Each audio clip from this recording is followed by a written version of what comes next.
dengan NIM nakir 018. Saya Nazal Nurmaisa dengan lahir 027. Oke, lanjut saja. Ini dia materinya. Baik, yang pertama adalah sistem pendidikan. Kami mengambil sedikit kutipan dari Jurnal Rahman et al. 2022. Di sini dijelaskan menurut PHKOMS 1968, sistem pendidikan memiliki unsur-unsur seperti tujuan, manajemen, struktur, bahan ajar, pengawasan, dan biaya yang semuanya itu saling mempengaruhi untuk mendukung pencapaian hasil pendidikan. Sistem pendidikan sendiri itu merujuk pada serangkaian komponen yang saling berkaitan dan dirancang untuk mencapai sebuah tujuan pendidikan tertentu. Komponen itu seperti peserta didik, kurikulum, tenaga pendidik, sarana prasarana, metode pengajaran, dan evaluasi. Jadi, apa sih pentingnya sistem pendidikan? Sistem pendidikan sangat penting dikarenakan dapat meningkatkan kapasitas individu, yang mana dapat mengembangkan keterampilan dan pengetahuan individu, dan juga dapat mempersiapkan mereka untuk terjun di kehidupan kerja, serta dapat membangun kepercayaan diri dan juga kemandirian. Sistem pendidikan yang baik dan tepat dapat meningkatkan SDM, sehingga SDM dapat berpengaruh terhadap kemajuan suatu negara. Dan yang kedua yaitu penunjang stabilitas dan inovasi, yang mana pendidikan mempromosikan toleransi, kesetaraan, dan pemahaman budaya yang penting untuk stabilitas sosial. Dan itu terjadinya konflik itu karena adanya perbedaan terutama seperti di negara Indonesia dapat terminimalisir. Selain itu, pendidikan mendorong penelitian dan inovasi untuk kemajuan teknologi dan ilmu pengetahuan. Dengan begitu, penemuan-penemuan baru dapat bermanfaat dan menyelesaikan permasalahan yang dapat ditemukan dan juga dikembangkan. Oke, negara pertama yang nanti akan kita bahas yaitu negara Singapura. Sistem pendidikan di Singapura dengan sistem kurikulum yaitu nanti early learning, yang dimana kurikulum ini berorientasi kepada sistem pembelajaran pada abad ke-21, yang dimana lebih mengutamakan kemampuan dalam bidang teknologi. Selain itu, siswa juga dituntut untuk dapat berpikir kritis dan dapat memecahkan permasalahan yang ada di lingkungan. Selanjutnya yaitu metode pembelajaran yang digunakan. Yang pertama itu adalah metode pembelajaran ITES. Metode pembelajaran ini merupakan metode pembelajaran yang menggunakan pendekatan yang berbasis teknologi untuk meningkatkan interaksi dan efektivitas pembelajaran antara siswa dan juga guru. Yang kedua itu ada tracking system. Metode pembelajaran ini merupakan sistem pembelajaran yang berbasis penelusuran berdasarkan kemampuan siswa, sehingga memungkinkan siswa untuk mengeksplorasi jalur akademik dan juga dapat menyesuaikan minat dan bakat yang mereka miliki. Dan yang terakhir itu ada makerspace berbasis STEM, yaitu Science, Technology, Engineering, and Mathematics. Metode pembelajaran ini memungkinkan siswa untuk terlibat secara langsung dalam eksperimen praktis.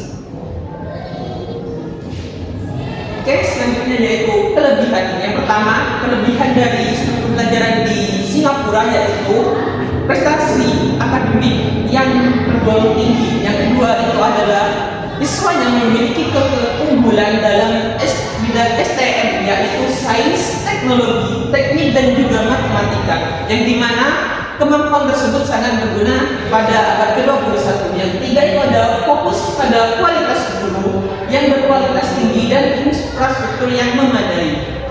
Dan untuk kekurangannya sendiri yaitu yang pertama tekanan akademik yang tentunya tinggi, yang kedua ada sistem kurikulum yang komprehensif, yang maksudnya di sini yaitu sistem kurikulum yang memaksakan terhadap mahasiswa dalam bidang akademik. Yang ketiga itu persaingan yang ketat antar pelajar maupun persaingan antar pelajar lokal dengan pelajar negara maju lainnya seperti China, Jepang, dan negara maju lainnya. Selanjutnya yaitu sistem pendidikan pendidikan di negara Finlandia. Sistem pendidikan di Finlandia sangat dikenal dengan pendekatannya yang inklusif, fleksibel, dan juga berorientasi pada pengembangan siswa secara holistik. Yang mana pendidikan di sana dari pendidikan dasar hingga menengah tidak dipungut biaya dan mencakup berbagai layanan tambahan seperti makanan sekolah, transportasi, dan materi belajar. Kurikulum di sana difokuskan pada pemberdayaan siswa melalui pembelajaran mandiri dan juga keterampilan berpikir kritis, sementara evaluasi yang bersifat formatif tanpa banyak tekanan dari ujian nasional. Dikutip dari Fitria 2024.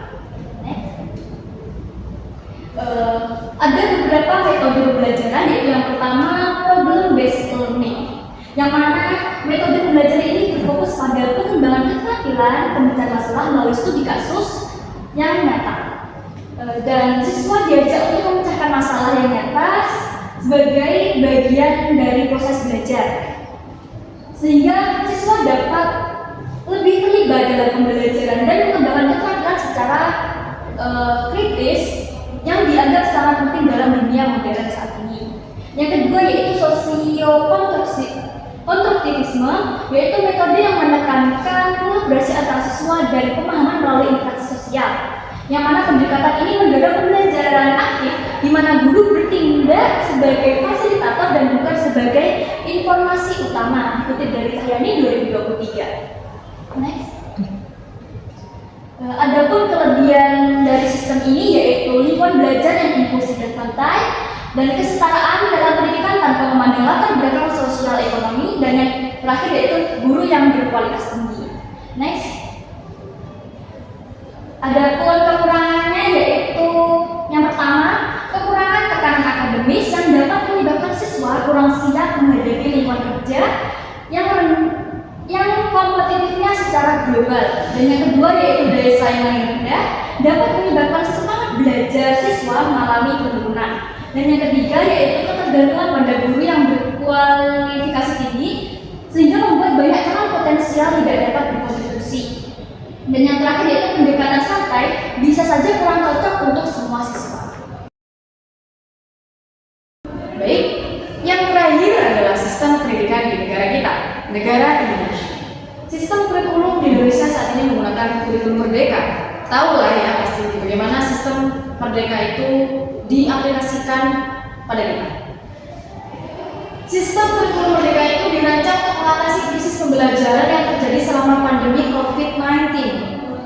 Kurikulum ini bertujuan meningkatkan fleksibilitas pembelajaran dengan memberikan kebebasan bagi sekolah untuk menyesuaikan materi dan metode pembelajaran sesuai kebutuhan siswa.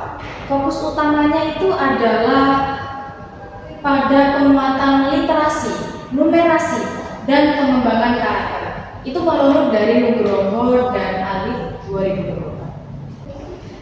Untuk metode pembelajaran di Indonesia sendiri itu ada 4. Yang pertama sama dengan di Finlandia, yaitu problem basic learning. Maksudnya itu metode pembelajaran itu berfokus pada pengembangan keterampilan pemecahan masalah dalam kehidupan nyata. Terus yang kedua ada pembelajaran berpusat pada siswa. Pendekatan ini menekankan peran aktif seorang siswa ya dalam proses pembelajaran. Siswa itu diajak untuk berpikir kritis, terus memecahkan sebuah masalah dan bekerja sama dalam tim. Yang ketiga ada project basic learning.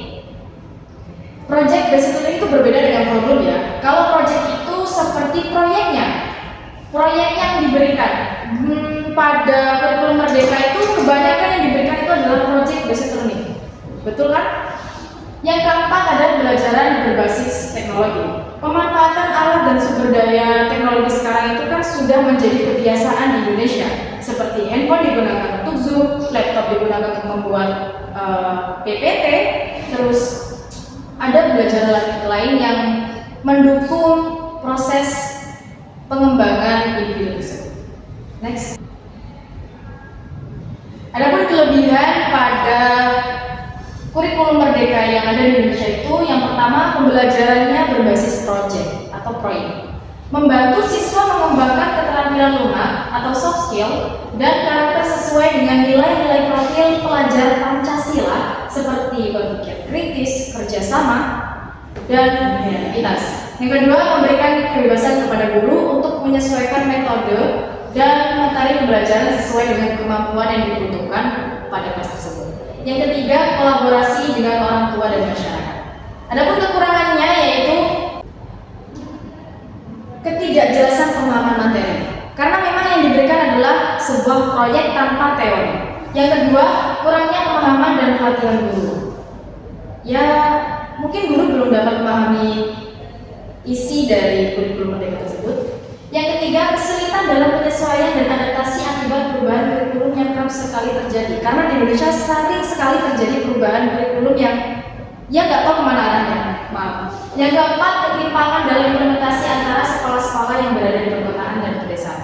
Karena perbedaannya itu sangatlah jauh ya. Kalau di perkotaan itu sering sekali dipandang oleh pemerintah, tapi untuk pedesaan ya nggak tahu.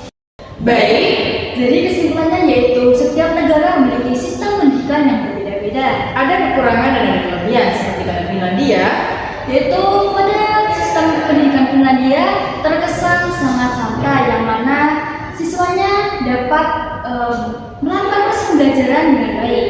Sedangkan untuk di Singapura, sistem pelajarannya itu terkesan baku karena lebih didekatkan kepada sains dan juga teknologi, serta siswa itu memiliki daya saing yang juga tinggi. adapun peran dari guru sangat berpengaruh, yaitu karena Guru sebagai pembimbing dari pembelajaran sangat berpengaruh terhadap keberhasilan dari sistem pembelajaran di suatu negara. Dan pemerintah juga sangat penting dikarenakan dapat menunjang sarana prasarana guna dapat mencapai keberhasilan dalam sistem pendidikan tersebut. Untuk sarana, kami mengambil Finlandia dan Singapura itu mengambil dua sistem pembelajaran. Yang pertama itu di Finlandia ya adalah fleksibelnya, sedangkan di Singapura adalah Lebih ke seriusannya dan mengedepankan sains dan juga teknologi yang sangat berguna bagi zaman saat ini. jadi Indonesia lebih tepatnya cocok dengan kurikulum yang terkesan santai tetapi serius. kalau bisa ya, Indonesia menciptakan kurikulum yang santai tapi juga serius serta bersaing dengan negara-negara maju lainnya. Dengan dilihat dari sumber daya manusianya sekarang seperti ini, jadi kita menyimpulkan bahwa kurikulum di Indonesia lebih tepatnya cocok dengan kurikulum yang santai tetapi serius. Baik, itu saja dari kami.